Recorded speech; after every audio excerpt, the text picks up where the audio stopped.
O Brasil recebeu na semana passada a notificação da Organização para a Cooperação e Desenvolvimento Econômico, a OCDE, sobre a aprovação no início das negociações para a adesão do país à entidade.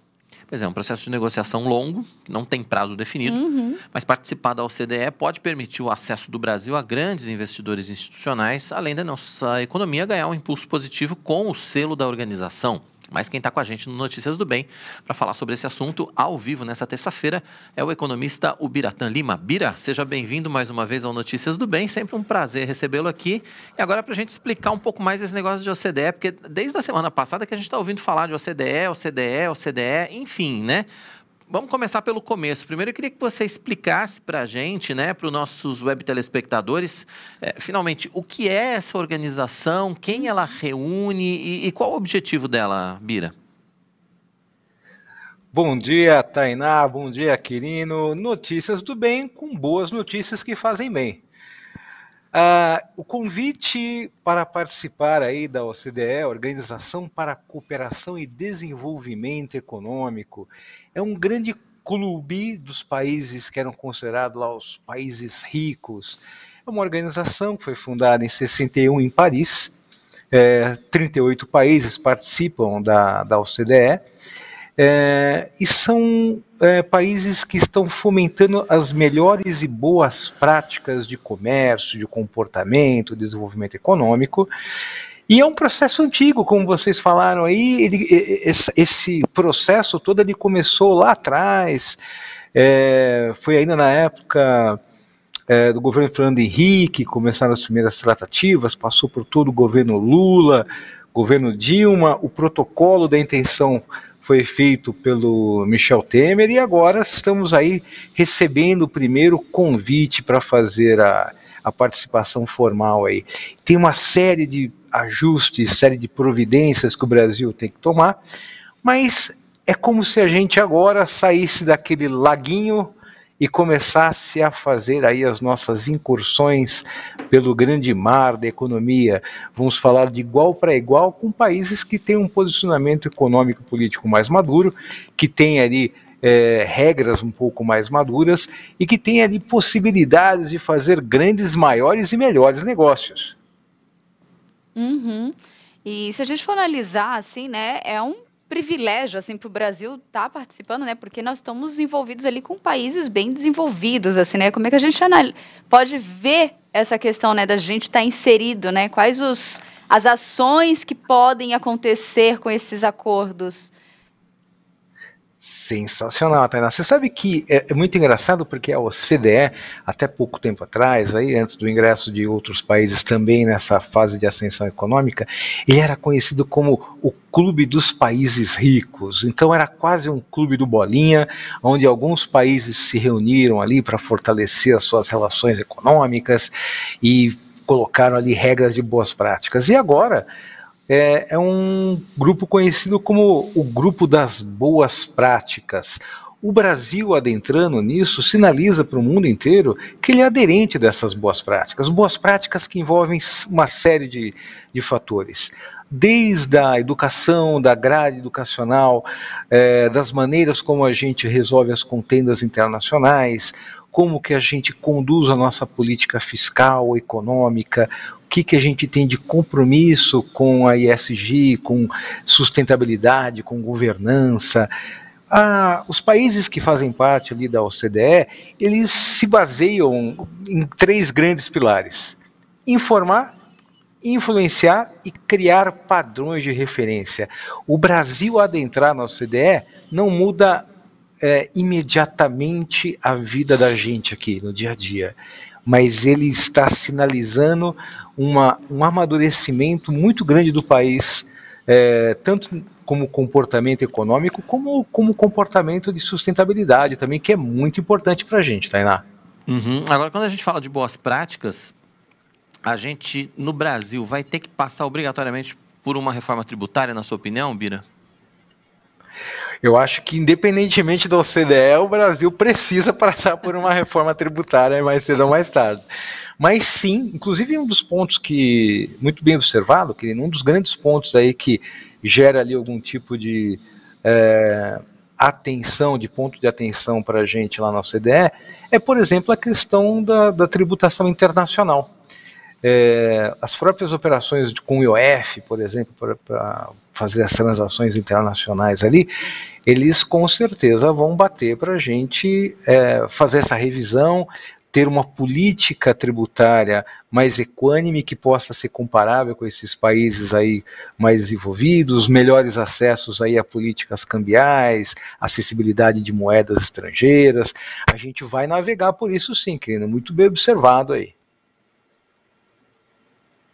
E assim, quando a gente fala dessa questão, os brasileiros participando de tudo isso, ouvindo falar isso, vem aquela pergunta, né? Mas e a gente, né? A gente se beneficia como? Como que isso chega pra gente, o resultado final desses acordos? Aliás, é tudo, né? Tudo isso chega positivamente pra gente, né? A gente vê em tudo, mas como que isso reflete? Deveria, né? Deveria chegar, pelo menos, né? É isso aí, Tainá. Eu vou falar uma coisa. Muita notícia, muito dado, mas e o meu bolso? O que isso está falando comigo? Só para a gente ter uma ideia, gente, em dezembro do ano passado, o IPEA soltou um estudo baseado na entrada do Chile na OCDE, na rodada do Chile, né? E a gente observa ali na América Latina, o Chile despontando como uma potência econômica, e a gente observa duas influências imediatas aqui no nosso bolso, no nosso dia a dia. Primeiro, o incremento do PIB. Então, naturalmente, com as maiores atratividades que a participação da OCDE traz ali mais investimento externo, chama a atenção de países e de fundos de investimento que têm adotado as boas práticas de comportamento aí apregoados pela OCDE, para trazer aqui o Brasil vira um novo player, vira um novo ponto de atenção, vira mais uma fonte de recursos para investimento interno. Então a gente tem aí duas consequências diretas no nosso bolso aqui.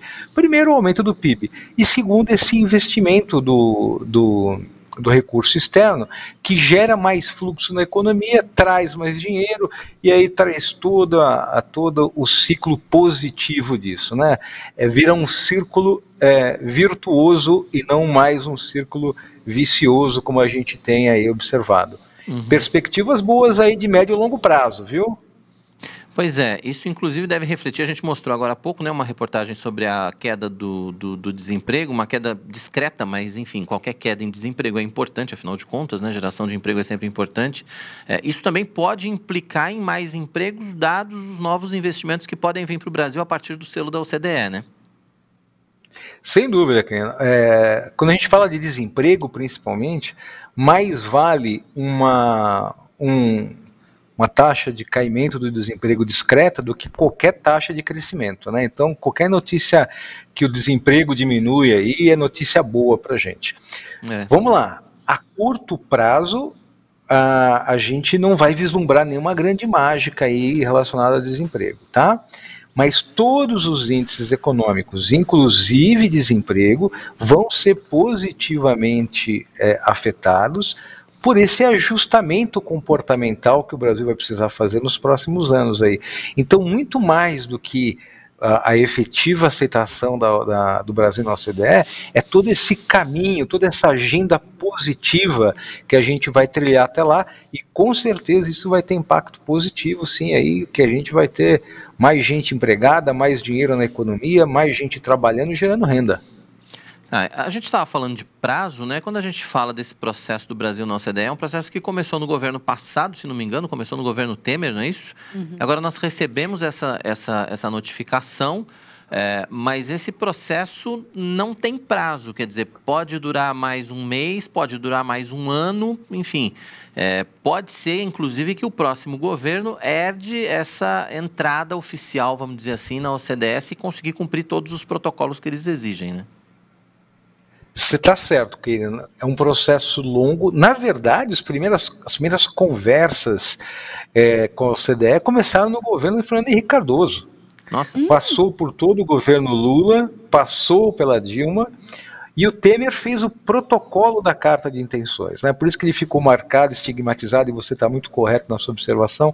O Michel Temer fez ali a primeira formalização.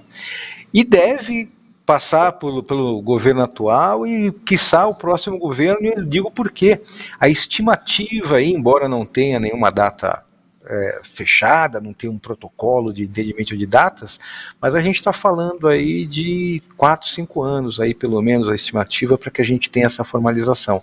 É um pouco diferente daquele movimentação de bloco econômico, né? Então, por exemplo, quando o Brasil faz ali um Mercosul, fazendo algum tipo de acordo comercial com algum país da Europa, ou com algum bloco econômico, que aí, num período muito tempo, você já observa uma queda das taxas e acesso a produtos melhores. Esse processo de entrada da OCDE é um processo de ajuste de conduta de longo prazo e importantíssimo para a gente. Vamos fazer com calma para fazer bem feito. Uhum. Agora, assim, aquela perguntinha, né? Nós sabemos que a nossa esperança tem que estar em Cristo, mas nós precisamos estar conscientes e ser participativos. A OCDE é uma esperança para o Brasil, né? No político econômico. É sim, não, você está certo. Nossa esperança repousa no Senhor Jesus Cristo, mas também Ele espera que a gente colabore para os melhores esforços aí, para que a gente tenha... Nosso trabalho faz parte do processo, sim, né? Totalmente. Faz parte do processo, exatamente. Mas sim, a gente tem esperanças aí, tem que ter esperança, e é positivo, e é uma mensagem positiva, e a gente tem que estar animado e receber positivamente esse processo todo, porque isso é um impulso significativo. É quase como... Sabe quando é crente novo, que ele chega na igreja e faz lá a profissão de fé? Uhum. Exatamente essa analogia que eu faço. O Brasil se manifestar como querendo participar firmemente da OCDE é a profissão de fé do Brasil para entrar no grupo da OCDE. Muito bom. Isso, de qualquer forma, então, deve ser importante para a economia nos próximos anos, né? A gente tem, para entrar na OCDE, além dessa questão tributária, a gente tem outras questões importantes ainda que precisam de ajuste, né? São centenas de exigências que a organização faz. O Brasil já cumpriu boa parte delas, mas ainda tem uma jornada grande pela frente, né, Bira? É isso, são vários pontos, são mais de 200 pontos, mas olha, tem uma notícia boa e mais uma notícia boa aí. Dentre os países não participantes formalmente da OCDE, o Brasil concorre a ser ali um dos mais importantes, um dos mais paquerados pela OCDE e o que mais cumpre protocolos para essa entrada aí nesse curto prazo. Então a gente caminhou bastante, ainda faltam alguns pontos sensíveis, importantes que a gente tem aí os próximos anos para cumprir, pontos relacionados sim à sustentabilidade econômica, pontos relacionados aí a currículo educacional, pontos relacionados ao fortalecimento até da questão do país como uma instituição sedimentada nas bases democráticas e das melhores práticas de políticas para isso, alguns temas de legislação internacional, mas nós estamos muito bem, nós estamos avançando e a gente tem aí que estar preparado para absorver positivamente nos próximos anos aí os efeitos dessa jornada que nós vamos trilhar juntos aí, Quirino. Certo. Uhum. Assim, para a gente finalizar, eu acho, né, já caminhando aqui para o fim, né, uma mensagem final aí para nós. Tem algo para a gente se preparar aí? O que a gente pode esperar ou se preparar para esse próximo passo, né? Para esses... A gente não sabe exatamente quanto tempo ainda, mas tem alguma mensagem aí para a gente, Ubira? Tem, Tainá, sempre tem. A oportunidade sempre privilegia uma mente preparada. Então aí todas as empresas que estão aí envolvidas nesse processo de relacionamento econômico têm que estar já pensando nos impactos do ESG, como que é o posicionamento internacional de boas práticas, trabalhando formação, trabalhando aí os seus funcionários, as suas relações institucionais, tanto em termos de governança, como de compliance, como de postura corporativa positiva, desenvolvendo uma agenda verde positiva, uma agenda de transparência positiva, quem tiver mais preparado nesse período aí de amadurecimento da nossa entrada, vai conseguir sentir melhor e, obviamente, aproveitar melhor os efeitos aí desse ajuste de conduta e a participação da OCDE. A hora de preparar é agora, Tainá. Vamos se preparar para isso aí, utilizar os recursos que nós temos, para que quando a gente tiver aí a efetivação, nós já possamos agregar aí, desfrutar o melhor dessa nova condição do Brasil. Tá certo, Bira, eu queria que você deixasse seus contatos, né, mais uma vez, quem quiser conhecer mais a respeito do seu trabalho, quem quiser conversar mais sobre economia, quem quiser ter acesso às dicas que você também dá aí nas suas redes sociais, os artigos que você publica, qual o caminho para a gente conhecer mais a respeito do seu trabalho? Olha, uma boa dica é me procurar no LinkedIn, o Biratã Lima. Não deve ter muitos Biratãs Limas no LinkedIn. O Biratã Lima, eu sou economista-chefe da Vadu, sou sócio da B Capital e da Viability Advisory. Me procurem lá, tem meus dados lá, eu estou sempre na igreja de domingo também, quem quiser bater um papo comigo vai ser muito bem-vindo, gosto muito de estar aí atendendo as pessoas interessadas em economia de um jeito fácil, porque tem muita gente falando de economia de um jeito difícil, né? É verdade, tudo que a gente precisa é facilidade, porque economês não é o nosso negócio, aliás, não é o negócio da maioria das pessoas.